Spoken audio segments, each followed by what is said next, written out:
Hey everyone, want to do a quick demo here. This is a 1975 Teac A4300 auto-reversing tape deck. I've just restored this. I went through and replaced, in the lower control boards here, I recapped it. About 67 electrolytic capacitors have been replaced, and I used the Elna 2 capacitor as a replacement. And there were a few Nichicon audio grade caps in there as well, but mostly Elna. I've also replaced all the small signal transistors as well to help with the hiss level that was there in 1975. So about 24 of the transistors have all been replaced with modern low noise equivalents. There also, I've cleaned all the pots and switches with deoxit D5, and then after a dry I use the fader lube so they're going to stay lubricated and noise free. I've lubricated the two reel motors, front and back bearings, as well as the capstan motor, all with synthetic oil. The belt for the capstan as well as the counter has been replaced. The whole entire mechanism for the pinch roller assembly has been disassembled and cleaned of the old sticky grease, and I use white lithium grease on that, electrical grade white lithium. The tape heads have extremely little wear on them. They've got years left in them. So let's do a demo here.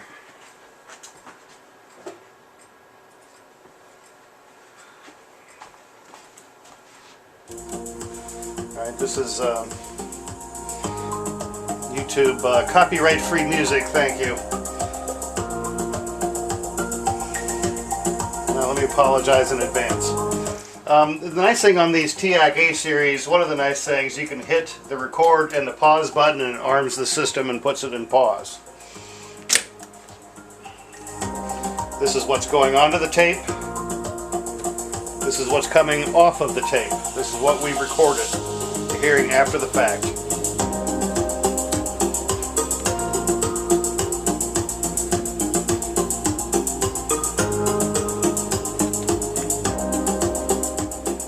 Mic check.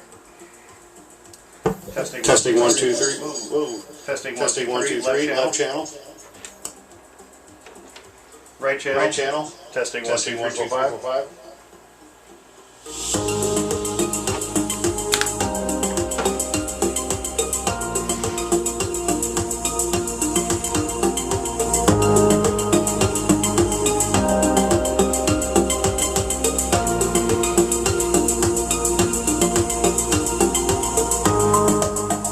About to hit our sensing foil.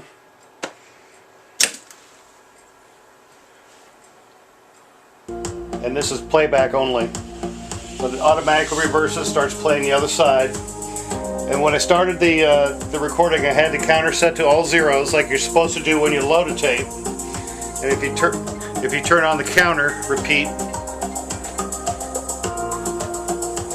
what will happen is the tape will stop in reverse direction again once it hits all zeros.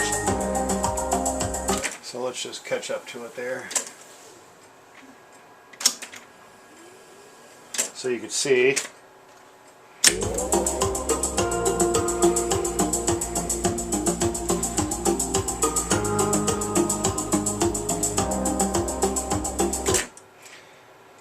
Hits zeros, and this is what we just recorded. So we'll sit through to the mic check.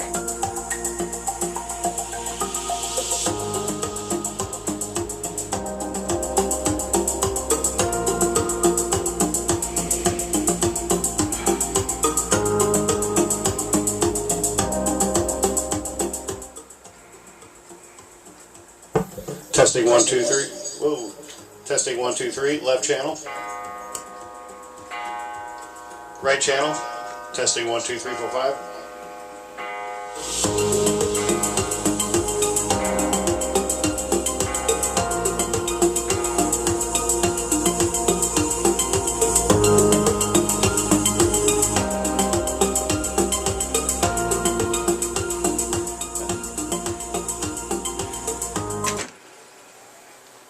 So the brakes and everything are all in great shape on here. Again, the heads, there was no need to relap these. They're in too good a shape.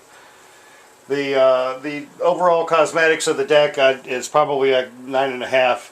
The biggest thing, and you can't see it in the video, but you can see it in the pictures on the eBay listing, is there's a chip at the corner. Not horrible, but it's a pretty good chip. There is a chunk missing. It's on the back corner. Can't really be seen from up front.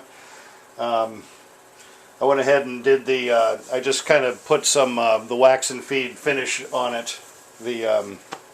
That Howard's wax and feed stuff. It's pretty nice. Makes it look real good. There's no corrosion on this thing. There's not really any scratches. I think there was a couple of small dings, if even that. A couple of very small imperfections, but you'd have to look pretty hard to get to them. Anyway, show you some braking.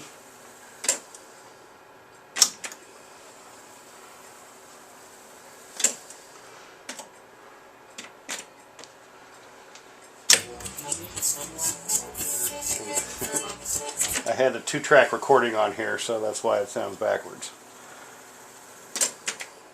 Oh, no one else is on here. So anyways, really nice deck. These things are built very well. Again, 1975. It's a heavy deck. Weighs about 50 pounds, I'd say. Has the nice reel locks here. If you could unscrew them and pull the reel off, and then screw them back down to tighten them up. It's a great feature by Teac. All the lamps work. Meter lamps, as you can see. The record and the pause light up. The pause button does not light up by design when you're in playback and you hit pause. It's merely a stop feature, I believe. Only in record. So, anyways, there you go. If you have any questions or comments, go ahead and leave them. I appreciate you looking.